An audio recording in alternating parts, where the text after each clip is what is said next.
Hello दोस्तों, हम यहाँ पे अध्ययन करेंगे भारत क्षेत्र में उपजाई जाने वाली प्रमुख फसलों के बारे में।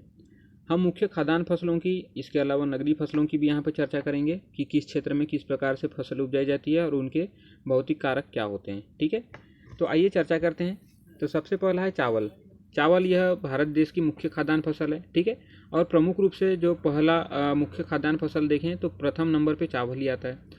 इसे गर्म और आर्द्र जलवायु में उपजाया जाता है। ठीक है, और जो खरीफ का मौसम होता है और रबी का मौसम, इन दोनों मौसमों में यह जो चावल की फसल है उपजाई जा सकती है। तापमान मुख्य रूप से 20 डिग्री से 30 डिग्री सेल्सियस इसे चाहिए होता है पकने के लिए, और वर्षा अधिक से अधिक 150 सेंटीमीटर की इसे आवश्यकता होती है। दोमट मिट्टी में अधिकतर ज़्यादा मात्रा में जो फसल की उपजाऊपन यहाँ पे ज़्यादा देखने को मिलती है। ठीक है, कुल अगर कृषि भाग देखें भारत में तो 47% भाग पे इसकी चावल की कृषि की जाती है। प्रजातियाँ देखें मुख्य रूप से तो उन्नत जो प्रजातियां हैं IR8, IR5, IR20, रत्ना, करुणा, जया, कृष्णा, हमसा, ये इसकी उन्नत प्रजातियां हैं। क्षेत्रफल देखें कि 1950-51 में जो है 30.8 मिलियन हेक्टेयर क्षेत्र में चावल की जो कृषि की जाती थी और उत्पादन इन पूरे क्षेत्र से 20.58 मिलियन टन होता था। परंतु वहीं पे 2014-15 में अगर देखें तो 44.1 मिलियन हेक्टेयर अर्थात 30 हेक्टेयर से भी काफ़ी ज़्यादा मात्रा में यहाँ पे। ठीक है, और उत्पादन देखें तो 105.48 मिलियन टन यहाँ पे उत्पादन प्राप्त होता है। उत्पादकता भी बढ़ी, पहले 668 किलोग्राम प्रति हेक्टेयर होता था, परंतु 2014-15 में 2391 किलोग्राम प्रति हेक्टेयर यहाँ पे उत्पादन होना प्रारंभ हो गया। ठीक है, नेक्स्ट देखते हैं गेहूँ। जो गेहूँ है शीतोष्ण कटिबंधीय और रबी की फसल है। शीतोष्ण कटिबंधीय में यहाँ पे पंजाब, हरियाणा वाले और जो पश्चिमी उत्तर प्रदेश है, इस वाले क्षेत्र में इसका ज़्यादा मात्रा में उत्पादन किया जाता है। ठीक है, क्षेत्र देखें, क्षेत्रफल जो पूरे फसल का तो 1950-51 में 9.5 मिलियन हेक्टेयर पे गेहूं की कृषि की जाती थी। ठीक है, जिससे कि 6.4 मिलियन टन यहाँ पे उत्पादन होता था। परंतु 2014-15 में 31.5 मिलियन हेक्टेयर में यहाँ पे इसकी कृषि की गई और 86.52 मिलियन टन यहाँ पे इसका उत्पादन प्राप्त हुआ।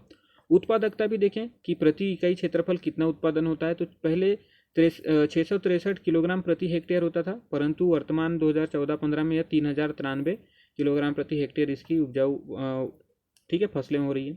अक्टूबर नवंबर में गेहूं को लगाया जाता है, जो कि शीत ऋतु की फसल होती है। ठीक है, रबी माह है, और अब मार्च अप्रैल के अंत में इसे काट लिया जाता है। नेक्स्ट देखते हैं मक्का। मक्का जो कि अमेरिकी मूल का फसल है, यह भारतीय मूल का फसल नहीं है। ठीक है, जो कि 17वीं सदी में भारत में लाया गया था। यह मुख्य रूप से खरीफ की फसल है। ठीक है, इसे जून जुलाई के तरफ बोया जाता है। तापमान जो इसे चाहिए होता है 21 डिग्री से लेकर 27 डिग्री सेल्सियस तक, और वर्षा 50 से लेकर 75 सेंटीमीटर लगभग इसे वर्षा की आवश्यकता होती है। क्षेत्रफल देखें तो 1950-51 में 3.51 मिलियन हेक्टेयर में इसकी कृषि की जाती थी, जिससे उत्पादन 1.7 मिलियन टन होता था।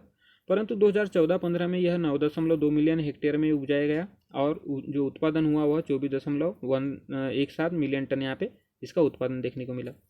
नेक्स्ट देखते हैं बाजरा। बाजरा जो कि राजस्थान वाले क्षेत्र में काफ़ी लगाया जाता है। ठीक है, तो इसे गरीब लोगों का भी फसल कहा जाता है, क्योंकि गरीबी मोटा अनाज जो है गरीबों के मुख्य रूप से यहाँ पे खाने लायक है, यानी मतलब खाया जाता है। ठीक है, और इससे बाजरा से विस्की भी बनाई जाती है। यह शुष्क और अर्धशुष्क क्षेत्र की फसल है। हमने चर्चा की राजस्थान वाले क्षेत्र में ज़्यादा मात्रा में होती है। ठीक है, तो उत्तर भारत में इसे खरीफ मौसम में बोया जाता है, जबकि दक्षिण भारत में इसे रबी में बोया जाता है। ठीक है, रबी वाले मौसम में तापमान इसे 25 से 31 डिग्री सेंटीग्रेड तक चाहिए होता है, और वर्षा 40 से 50 सेंटीमीटर वर्षा इसे काफ़ी होती है। और ज़्यादा मात्रा में बलुई मिट्टी में राजस्थान वाले क्षेत्र, उत्तर पूर्वी क्षेत्र, पंजाब, हरियाणा और पश्चिम उत्तर प्रदेश वाले क्षेत्र में ये ज़्यादा मात्रा में उपजाई जाती है। क्षेत्रफल देखें तो 1950-51 में 9 मिलियन हेक्टेयर में इसको उपजाया गया था, जिसमें उत्पादकता हुई थी 2.59 मिलियन टन उत्पादन हुआ था। ठीक है, 2014-15 में 7.3 मिलियन हेक्टेयर इसकी जो क्षेत्रफल है। यहाँ पे हरित क्रांति के कारण बाजरा का क्षेत्रफल काफ़ी घट गया। ठीक है, पंजाब हरियाणा में पहले बाजरा की फसल उपजाई जाती थी, परंतु हरित क्रांति के परिणाम स्वरूप यहाँ पे गेहूँ और इसका स्थान गेहूँ और चावल ने ले लिया। ठीक है, तो 2014-15 में 7.3 मिलियन हेक्टेयर यहाँ पे उपजाया गया, जो कि उत्पादकता टोटल अगर उत्पादन देखें तो 9.18 मिलियन टन यहाँ पे उत्पादन हुआ। नेक्स्ट देखते हैं जौ। ठीक है, मुख्य रूप से जो जौ है रबी की फसल है और शीतोष्ण कटिबंधीय में यहाँ उपजाया जाता है, अर्थात इस वाले क्षेत्र में जौ की कृषि ज़्यादा मात्रा में की जाती है। तापमान इसे चाहिए होता है 10 से लेकर 18 डिग्री सेल्सियस। ठीक है, ठंडे के समय में काफ़ी कम मात्रा में इसे तापमान चाहिए होता है, और वर्षा चाहिए 70 से 90 सेंटीमीटर लगभग। हल्की मटियार मृदा या जो कि इसके लिए उपयुक्त होती है, यहाँ पे यह अच्छी फसल उपजती है। ठीक है, क्षेत्रफल देखें तो 1950-51 में 3.1 मिलियन हेक्टेयर होता था, जो कि जिससे उत्पादन लगभग 2.37 मिलियन टन होता था। परंतु 2014-15 में यहाँ भी यही परिणाम हुआ, 0.7 मिलियन हेक्टेयर बचा। ठीक है, जो कि अगर देखें तो हरित क्रांति के परिणाम स्वरूप जहाँ पे बाजरा और जौ की कृषि की जाती थी, वहाँ पे वर्तमान में जल उपलब्धता या भूमिगत जल के दोहन के फलस्वरूप के यहाँ पे चावल और गेहूं की कृषि की जा रही है। तो 2014-15 में इसका उत्पादन 1.2 मिलियन टन पे सिमट कर रह गया। ठीक है, नेक्स्ट देखते हैं ज्वार। ज्वार जो है अफ्रीकी मूल की फसल है, अफ्रीका से लाया गया इसे। ठीक है, और यह उष्णकटिबंधीय फसल है, अर्थात ज़्यादा तापमान इसकी आवश्यकता होती है। तापमान लगभग 27 से लेकर 32 डिग्री सेंटीग्रेड। वर्षा इसे चाहिए होता है 30 से 60 सेंटीमीटर। ठीक है, क्षेत्रफल देखें तो 1950-51 में 18.4 मिलियन हेक्टेयर यहाँ पे इसका क्षेत्रफल था, जिससे उत्पादन 5.5 मिलियन टन हुआ था। परंतु 2014-15 में 6.1 मिलियन हेक्टेयर इसका क्षेत्रफल रह गया। ठीक है, इसमें भी काफ़ी ह्रास देखने को मिलता है, और 7.7 मिलियन टन यहाँ पे हमें इसका उत्पादन देखने को मिला।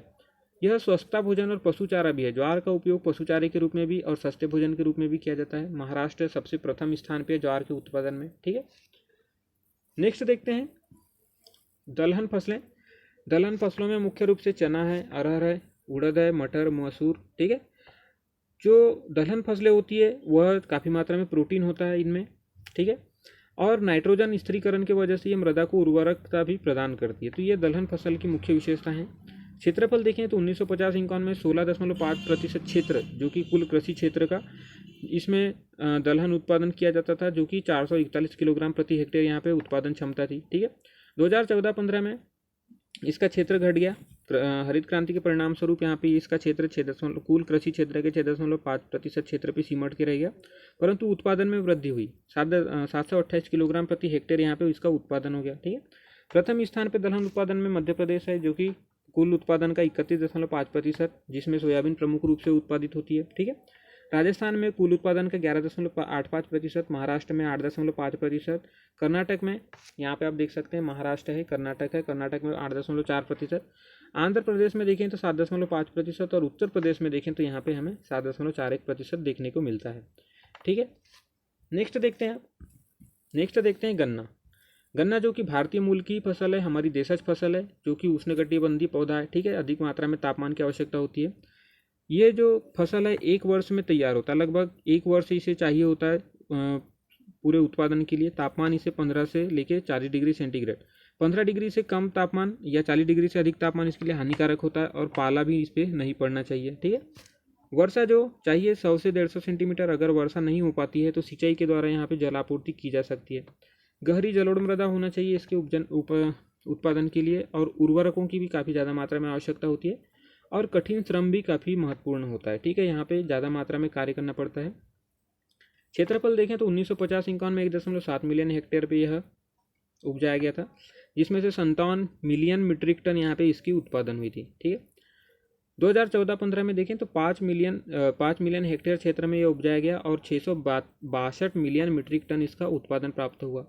उत्पादकता भी काफ़ी मात्रा में बढ़ी, 337 क्विंटल प्रति हेक्टेयर से लेके 715 क्विंटल प्रति हेक्टेयर इसका उत्पादन क्षमता बढ़ गया। ठीक है, केंद्रीय गन्ना अनुसंधान केंद्र कोयम्बटूर तमिलनाडु में यहाँ पे स्थित है।